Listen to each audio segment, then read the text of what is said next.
Hey y'all, welcome back to my channel. My name is Annalisa and this is Homemade Sunshine. So in this week, we're going to be doing a part 2 follow-up to last week's video, which was how we afford to live on one income.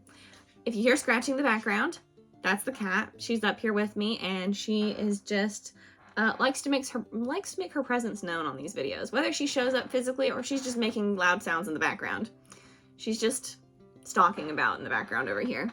So a little background about me if you didn't watch the last video, which I suggest you go watch since this is just a continuation. My name is Annalisa, like I said. I live in East Tennessee with my husband Nathan. We have been married for 5 years and we are having our first baby in the spring, summer. No, it's technically going to be summer. What am I saying? It's not going to be spring. It's going to be summer. I can't keep it straight. We're having a baby this summer, basically. And we have been living on one income since fall of 2021. Yes, fall of 2021. And our plan is to keep continuing that as we have children, and that I'll be a stay-at-home mom when our son gets here later on in the year. So I have my own tips for here of how we live on one income because we've been doing it for a few years. The cat is trying to make so much noise. She really wants you to know she's here. Her name is Miss Kitty. We also refer to her as Beanie a lot of the times. Why? Don't know. That's just how her name came to be. So she likes a lot of eyes on her, basically. She's the star of this show, if you weren't aware. But we have lots of tips here for you guys today. And if this is a new background for you to see, this is the official, I would say finished my office up here, and my parents helped me get the desk up this weekend from downstairs where my son's room is going to be, and we are all settled in here, and it's very nice. I love this background, actually. It looks really pretty. We just hung these pictures yesterday, so super excited about that. But let's get started. First is to follow sale Instagram accounts. So this is a great tip for people who want to clearance shop. You want to learn how to clearance shop better, and maybe you're not interested in clearance shopping. And if you're not, you can just ignore this. Maybe you have a shopping problem and you need to just like cut it out in general. But if you're somebody who needs to pick things up when they're on good clearance sales, follow some clearance Instagram accounts. I really like Texas Bargain Huntress and the Freebie Guy. Those are two that I follow. I follow a few more, but those are the two names that can come to my head at this very moment. They post when sales are coming up, deals, all these different sorts of things. And I really appreciate it because I have needed things at these different sales. Last year, which they just did the sale again this year, but we didn't find as much this year. But last year was the first time Kohl's did an extra half off clearance, and we found out the day before we went, and we got so many good Christmas gifts at that time. This year's wasn't as good, at least in my area. Some other areas might have been better, but we found a lot of gifts for the men in our family from like Under Armour, Nike, Eddie Bauer, those sort of things, and it was significantly reduced prices and excellent because it's harder to thrift men's gifts and men's things are just harder to find. So that was something that was really appreciated. The Freebie Guy will post a lot of like, if it's like a national pie day or ice cream day and there's going to be a store having a deal, it's nice to know. He will post those sort of things, and that is very helpful and useful. So I just take the things that I like and ignore the other things. They'll tell you sometimes if Hobby Lobby is going to have 90% off the next day on like Easter or Christmas, which is especially helpful if you've got little ones so you can buy things ahead for next year.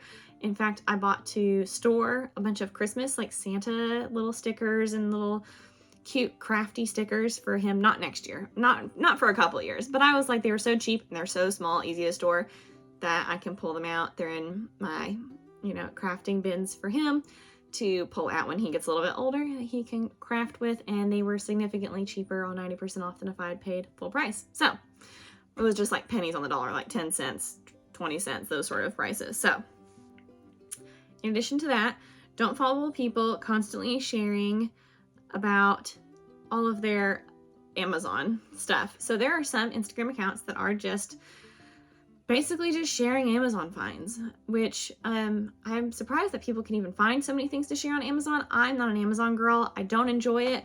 If I need something on Amazon, I basically just ask my husband to look it up for me because I am not somebody who super duper enjoys that. I find it kind of I don't know. I just don't find it. I'm not somebody who likes to have to look through, like, if there's like thousands of results, that annoys me.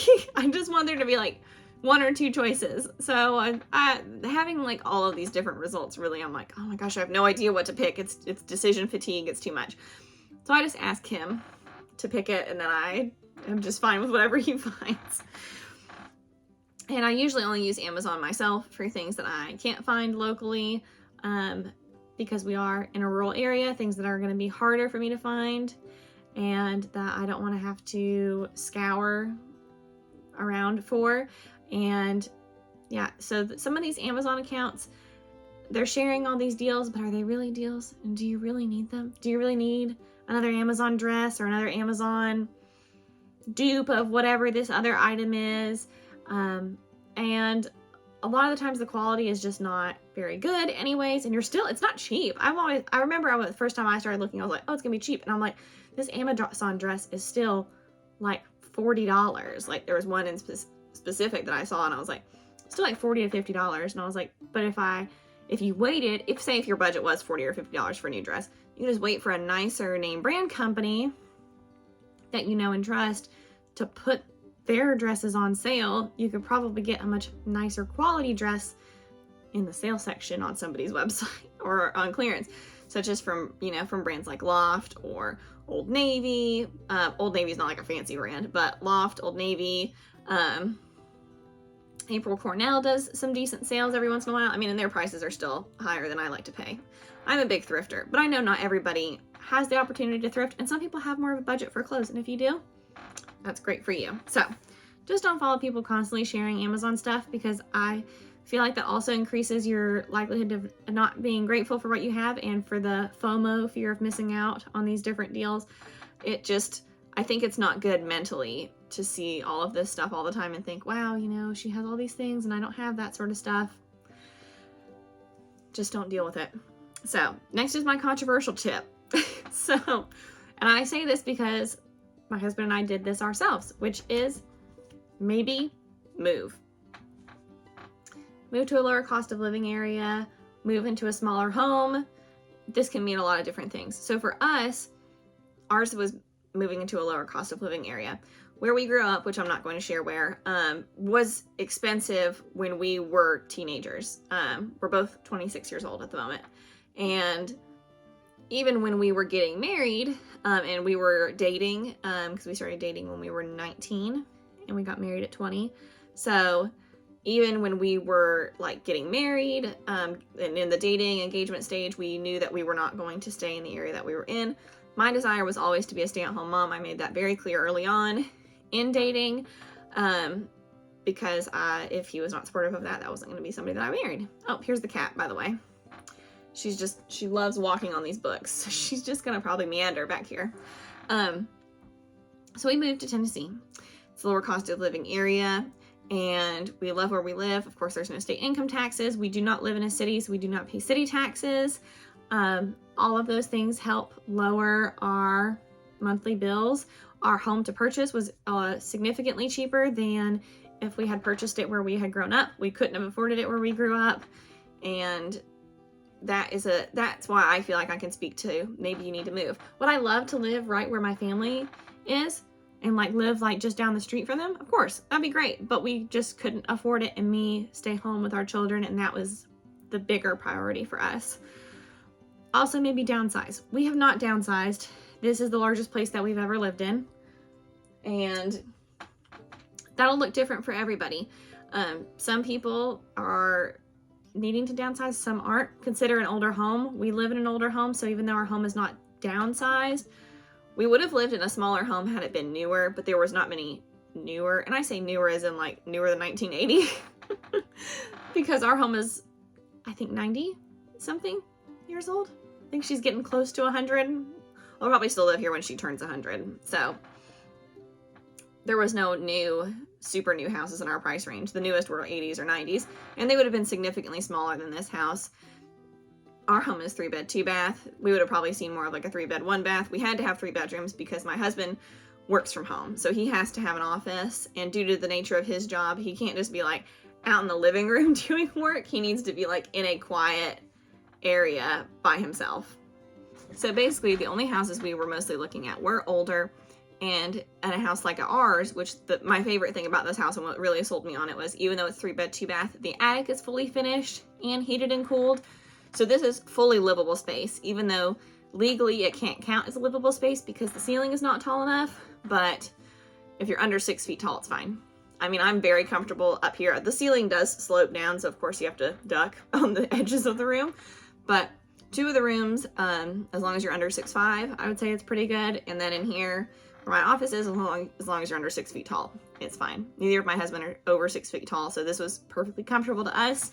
And we got extra livable space that we can use for later, which is super awesome. And I feel very blessed that we have all this extra space. And then it also wasn't considered livable space because then it didn't increase the price. So that couldn't be part of the appraisal because it was not considered livable space. So enough on that subject. Next is lowering your grocery bill. Your grocery bill is the biggest variable expense every month, and there are so many ways that you can reduce your grocery bill. If you need somebody to follow, Frugal Fit Mom with Christine, she has fantastic content about cooking more cheaply and affordably. I do my Kroger monthly grocery hauls where I share all of the food I'm able to find on discount. If you have some sort of a Kroger, I think it's also Albertsons and Ralph's. Like, Kroger has multiple names if you look into it, if it's in your state. I know it's not in every state because I didn't grow up with one. You can get killer deals there, and just, it depends on what your family dream is. And if your dream and your real big goal is to live on one income, then you have to be willing to sacrifice different things. And for everybody, that's going to be different. Like if you're trying to buy a home, you might want to sacrifice even more than somebody who's already in a home. We sacrificed a lot when we were trying to save up to purchase a home. We didn't buy any of the extra fluff at the grocery store, like juices or anything of that nature. Anything that we barely bought. We didn't even really buy snack food except to like pack in our like work lunches. That was maybe like the only thing that we would have purchased. And I can't even remember if we bought chips back then. I don't think we did. So trying to lower that grocery bill, whether through discount shopping, for sure shopping the sale circulars. There's tons of discount outlet stores. I've been to bread outlets. There's grocery outlet stores. I know West Coast has Winco. I don't have that. That'd be a pretty cool place to have. But there's numerous ways to lower your grocery bill, and there's tons of people on YouTube that are ready and willing to help you with meal planning cheap meals, everything. Also, I'm hoping you're really enjoying the cat in the background. She is just, she doesn't sit still much. Next is kind of a tip for next year, but it also can be at birthday too, is asking for practical Christmas and birthday gifts. Ask for things you actually need. And some examples of things that I have asked for in practicality was a chest freezer, a steam mop, and this would be great, especially if you were looking that you wanted to upgrade an appliance, not like a stove, but like a vacuum maybe. That's a good time to do. If you want to get a bread machine, that's a great easy gift to ask for people, or a toaster oven. Trying to think, the little green machine, I have one of those. I like mine. I got it on a Black Friday Amazon sale. I know I said not to shop Amazon, but you know, there are some things I do buy from there. But asking for practical gifts of things you actually need, I think especially people who want to help out, like younger families, they enjoy getting you practical gifts, things that you're actually going to like day in and day out use, such as like my steam mop. I use the steam mop every week. I love the steam mop. It's my favorite way to clean the floors. So ask for practical gifts. There's so many practical gifts that you can think to ask for, things that you actually need. So before you think of what you would want, think of what you might need. And that's a good way to help offset that cost for you. If you're still working, start living off of one income now. So when we were both working, the only bill I paid was groceries. I paid grocery bill. And we could live off of one income at that time and have a significantly cut down grocery bill. But because we were both working and I was an x-ray tech at a hospital, sometimes I'd work 412s, I wanted to spend more money on groceries. At that time, to have some more convenience foods for myself, because I was sometimes working like, you know, multiple 10-12 hour shifts in a row, and I didn't have the time to cook. I was working 8 to 8. I needed to pack such a large quantity of food that I would just go to Kroger, buy discount bagged salads, the discount ready-made guacamole. I would buy the discount quiches to have for my husband, because there was times where we were both working constantly, because I was working during 2020, so I was working all the time. So I had to spend more money on that sort of thing versus saving the money and cooking at home. So I totally understand if that's the phase of life that you're at, that you're just both like working like crazy, and some conveniences that you do have to pay for, because I had to do the same thing. We had to pay for slightly more convenient food, and a lot of those foods we just don't eat anymore because of that. So try to live off of one income now and bank up the other person's. That's also a big way of how you can help save for a down payment on a mortgage. If you're just banking one person's income, that's a great way to do it. So next is related to the food budget, and what I've kind of already mentioned is cut out the snacks. You don't have to buy chips. You don't have to buy Gatorade. You don't have to buy soda and ice cream. I'm not saying that you never have to. And if you have the room in your budget, go ahead. Everybody has, if you have wiggle room in your budget and there are certain things you want to spend more money on, go right ahead. But this is for you. I'm talking to the woman who is working potentially. Well, the woman who's most likely the woman who's currently working, and her big dream and desire is to come and stay home with her kids, and she's ready to do anything to get there. And this is her dream. So it depends on your husband's income level as to how much you're going to have to sacrifice. But anybody who's staying at home will tell you you have to sacrifice something. So cutting out the snacks can be a big thing. And this is even going for snacking when you're on the road. Stopping at convenience stores? Absolutely not. Don't do it. We don't stop at convenience stores. Don't go into the convenience store for chips. Don't go for any of that. Don't be buying things out of vending machines places. I consider those places like it has to be a last resort. Don't stop for a coffee while you're out and about as a quick snack. Don't stop for a thing of fries at McDonald's. All of that snacking, whether it's buying it from the grocery store or buying it while you're out and about, cut out the snacking. And I'm not saying you need to be so hard and fast that like if you feel sick, you need to not do it. For example, a story of I went and got a snack at Chick-fil-A after one of my early doctor's appointments. I have very difficult time getting blood taken. So let's just suffice it to say, it took over an hour and I was sick as a dog by the end of that. So by the time I was finished, I felt very sick, felt like I was gonna just completely pass out. So I went to the Chick-fil-A that was very close to where I go to the doctor, and I ate something and I sat in my car and I just took some breaths, because something that should have taken me 5 minutes took an hour. So that sort of a thing, I'm like, sometimes you just have to do that.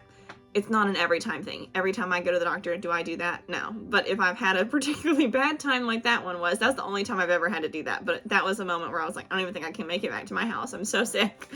So cutting out the snacks, y'all. Snacks are so expensive. All of them, fruit snacks, little applesauce packets, they're all so expensive. I mean, and even just like the kiddie snacky food in the freezer section is so expensive. So cut it out.